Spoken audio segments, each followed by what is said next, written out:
दोस्तों 1 नवंबर 2023 की सुबह ग्रेटर नोएडा के सूरजपुर कोतवाली क्षेत्र की एक कंपनी के बाहर एक व्यक्ति की डेड बॉडी मिलती है। जब सूचना पुलिस को मिलती है तो पुलिस भी मौके पर पहुंचती है और डेड बॉडी का पोस्टमार्टम कराया जाता है। और पोस्टमार्टम कराने के बाद पुलिस उस मामले की तह तक जानना चाहती है कि आखिर ये व्यक्ति कौन है और इसकी हत्या क्यों की गई है। लेकिन जब मामले का खुलासा होता है तो पुलिस भी चौंक जाती है, क्योंकि बात ही कुछ ऐसी थी। एक औरत की हवस इतनी बढ़ चुकी थी कि उसकी हवस के कारण उसके पति की हत्या हो गई, उसके पति की मौत हो गई और वह अपनी जान से चला गया। इस औरत की हवस की कहानी को सुनकर लोगों के रोंगटे खड़े हो गए कि क्या औरत कोई ऐसी भी हो सकती है कि उसकी वजह से उसके पति को अपनी जान से हाथ गंवाना पड़े, अपनी जान देनी पड़ जाए। आदाब, नमस्कार, सत श्री अकाल दोस्तों, मैं मुस्तकीम खान और आप देख रहे हैं 6 PM। दोस्तों आज की सच्ची घटना है ग्रेटर नोएडा के सूरजपुर कोतवाली क्षेत्र के एक गांव देवला की। और इस देवला गांव में एक परिवार काफ़ी हंसी खुशी रह रहा था और उस परिवार का जो मुखिया है आलोक सिंह, वो आलोक सिंह वहीं ग्रेटर नोएडा में ही एक कंपनी होती है सनप्लास्ट, उस सनप्लास्ट में नौकरी करता है। और आलोक सिंह की पत्नी सपना अपने घर पर ही रहती है। आलोक सिंह रोजाना की तरह 29 अक्टूबर को भी अपनी नौकरी पर गया था, लेकिन 29 अक्टूबर को नौकरी पर जाने के बाद वह वापस नहीं लौटा था। जब आलोक सिंह वापस नहीं लौटा तो उसकी पत्नी ने सूरजपुर कोतवाली में उसकी गुमशुदगी दर्ज कराई और पुलिस उसकी जांच में जुट गई। हालांकि आप लोग बेहतर जानते हैं कि जब किसी व्यक्ति की गुमशुदगी दर्ज कराई जाती है तो पुलिस इस मामले को इतनी ज़्यादा गंभीरता से नहीं लेती है। अगर मामला हाई प्रोफाइल हो तो पुलिस काफ़ी तेज़ गति से काम करती है, लेकिन अगर मामला हाई प्रोफाइल ना हो तो पुलिस इतनी सक्रियता से काम नहीं करती है। और वही एक बात यहाँ पर भी थी। 29 अक्टूबर में जब वो व्यक्ति नहीं मिला तो 30 अक्टूबर में उसकी गुमशुदगी दर्ज कराई गई थी। तो ना तो 30 अक्टूबर में पुलिस उसे तलाश कर पाई, ना ही 31 अक्टूबर में पुलिस उसे तलाश कर पाई। जबकि 1 नवंबर को कोई व्यक्ति पुलिस के पास कॉल करता है और बताता है कि मिक्सन सोसाइटी के बाहर एक व्यक्ति की डेड बॉडी पड़ी है। और उस व्यक्ति की डेड बॉडी की जब पुलिस को सूचना मिलती है तो पुलिस तुरंत मौके पर पहुंचती है और मौके पर पहुंचने के बाद उसकी डेड बॉडी को देखती है तो उसकी डेड बॉडी पर चोट के निशान थे। पुलिस समझ जाती है कि इसकी हत्या हुई है। अब पुलिस सबसे पहले उसकी शिनाख्त करने की कोशिश करती है, उसके पास से जो भी पहचान की चीज़ें उन्हें तलाश करती है, लेकिन उसके पास पहचान की कोई चीज़ नहीं मिलती है। अब पुलिस ये तलाश करती है कि आखिर ये व्यक्ति कौन है। तो सबसे पहले कोतवाली में देखी जाती है कि गुमशुदगी किसकी दर्ज है। पुलिस को पता चलता है कि आलोक सिंह की पत्नी के द्वारा उसकी गुमशुदगी दर्ज कराई गई है। तो पुलिस आलोक सिंह की पत्नी को बुलाती है और उसकी पहचान करवाती है। और जब अपने पति को मृत अवस्था में देखती है उसकी पत्नी, तो फूट फूट कर रोने लगती है, चीखने लगती है और चिल्लाने लगती है। अब डेड बॉडी की तो पहचान हो चुकी थी, लेकिन अब बात ये थी कि उसकी हत्या किसने की है।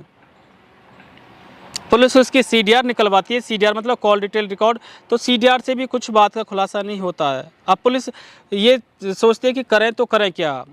तो दोस्तों इसी दौरान पुलिस उसकी पत्नी से पूछताछ करने में लग जाती है और उसकी पत्नी को कोतवाली में बैठाकर उससे पूरी तरह से मालूम करती है कि आखिर आपका दुश्मन कौन है।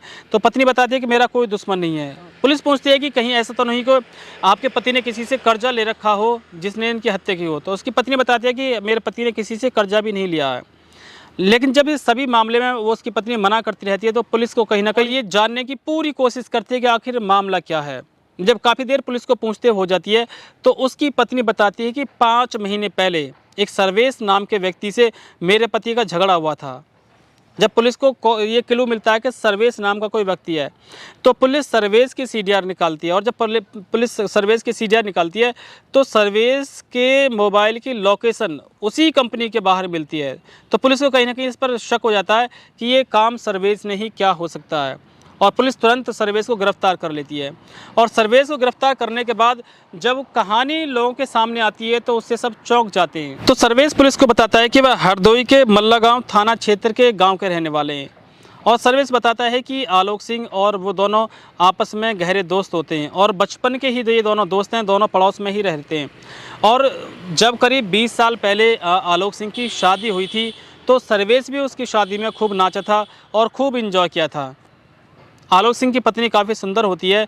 तो कुछ दिन बाद जो सर्वेश है उसका दिल आलोक की पत्नी सपना पर आ जाता है। और कहीं न कहीं सपना भी सर्वेश को चाहने लगी थी, क्योंकि आलोक का जो पौरुष शक्ति होती है उसमें थोड़ी-सी कमी थी और यही कारण था कि सपना आलोक सिंह के बजाय सर्वेश को चाहने लगी थी। और कुछ समय बाद ही दोनों के आपस में संबंध बनने शुरू हो गए, दोनों आपस में शारीरिक संबंध बनाने लगे। और जब इस बात को काफ़ी दिन बीत गए तो आसपास के लोगों को इसकी जानकारी हुई, और जब आसपास के लोगों को इसकी जानकारी हुई तो सर्वेश समझ गया कि उनकी कहानी अब ज़्यादा दिन तक नहीं चलने वाली है। अब सर्वेश आलोक से कहता है कि क्यों ना हम दोनों ग्रेटर नोएडा में किसी कंपनी में जॉब करें। तो आलोक सिंह कहता है कि मैं तो ग्रेटर नोएडा में किसी को नहीं जानता हूँ। तो सर्वेश कहता है कि मेरी अच्छी जान पहचान ग्रेटर नोएडा में है, और वो ग्रेटर नोएडा में एक अच्छी जान पहचान भी कर लेता है। और कुछ दिन बाद ही आलोक को लेकर वो ग्रेटर नोएडा आ जाता है, और ग्रेटर नोएडा की एक कंपनी है जिसमें वो दोनों जॉब करने शुरू कर देते हैं। अब आलोक सिंह की पत्नी भी साथ आती है और दोनों ही सूरजपुर कोतवाली क्षेत्र के देवला गांव में रहने लगते हैं, और दोनों ही पास एक अपना कमरा लेते हैं और उन्हीं में रहने लगते हैं। अब कुछ दिन बाद ही सर्वेश अपनी नौकरी छोड़ देता है, लेकिन आलोक सिंह अपनी नौकरी पर जाता रहता है। तो जब आलोक नौकरी पर चला जाता था कंपनी में, तो सर्वेश उसके बाद उसकी पत्नी के साथ रंगरलियां मनाता था, या फिर ये कहें कि उसके साथ शारीरिक संबंध बनाता था। ये कहानी अब खुल्लम खुल्ला चलने लगी थी, क्योंकि आलोक इस चीज़ से बिल्कुल बेखबर था और सर्वेश उसकी पत्नी के साथ मज़े ले रहा था। जब काफ़ी समय इसको बीत गया तो जो आसपास के लोग होते हैं उन्होंने आलोक को बताया कि आपके जाने के बाद सर्वेश अधिकतम आपके घर में ही समय बिताता है। अब आलोक को भी कुछ शक हुआ, क्योंकि उसे लगता था कि उसकी पत्नी का जो व्यवहार है वो काफ़ी बदला हुआ उसके प्रति। तो अब से करीब 5 महीने पहले आलोक सिंह रोजाना की तरह कंपनी जाता है, लेकिन कंपनी के अंदर नहीं जाता, वो कंपनी के बाहर ही रहता है, और करीब 2 से 3 घंटे बाद वो अपने घर लौट कर चला जाता है। और जब लौट कर चला जाता है तो उसकी आंखें खुल जाती हैं। वो देखता है कि उसकी पत्नी सपना सर्वेश के साथ एक बिस्तर पर लेटी हुई है, दोनों के शरीर पर बिल्कुल भी कपड़े नहीं हैं और दोनों आपस में संबंध बना रहे होते हैं। इतना देखने के बाद आलोक की आंखें खुल जाती हैं और वो सर्वेश की पिटाई कर देता है और अपनी पत्नी की भी पिटाई कर देता है। अब सर्वेश यहाँ से जान बचाकर भाग जाता है, लेकिन उसकी पत्नी की जब ज़्यादा पिटाई होती है तो पत्नी कहती है और वो कसम खाती है कि वो आज के बाद सर्वेश से नहीं मिलेगी। और जब तरह तरह की कसम खाती है तो आलोक को उस पर विश्वास हो जाता है। और उससे करीब 2 दिन बाद ही सर्वेश, क्योंकि दोनों कमरा पास पास में था, तो सर्वेश आलोक की तरफ देखता है और आलोक को ये लगता है कि कहीं ना कहीं ये सर्वेश तुम्हें चिढ़ा रहा है, और आलोक सर्वेश के गाल पर थप्पड़ मार देता है।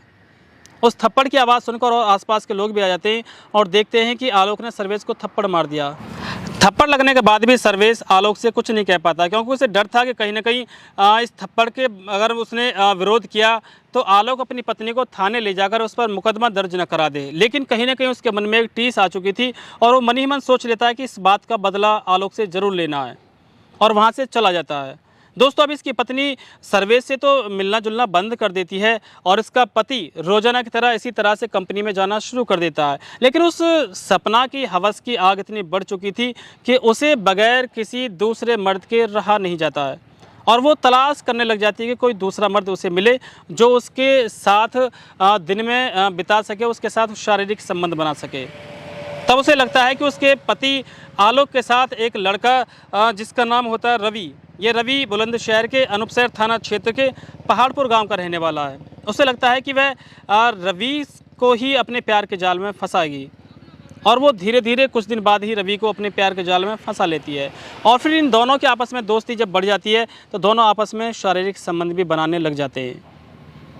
इस बात की जानकारी आलोक सिंह को तो नहीं होती है, लेकिन सर्वेश को इस बात की जानकारी हो जाती है, और उसे अब पहले से भी ज़्यादा चिढ़न होनी शुरू हो गई, क्योंकि उसे लगता था कि जिससे वो इतनी साल से संबंध बनाता रहा है उससे कोई नया लड़का कैसे संबंध बना सकता है। और मन में ठान लेता है कि अब रवि को ही इस दुनिया से हटाना है, उसका काम तमाम करना है या रवि की हत्या करनी है। और इस रवि की हत्या करने की तलाश में वो लगातार जुट रहा था, और इस बात को करीब 4 से 5 महीने बीत गए।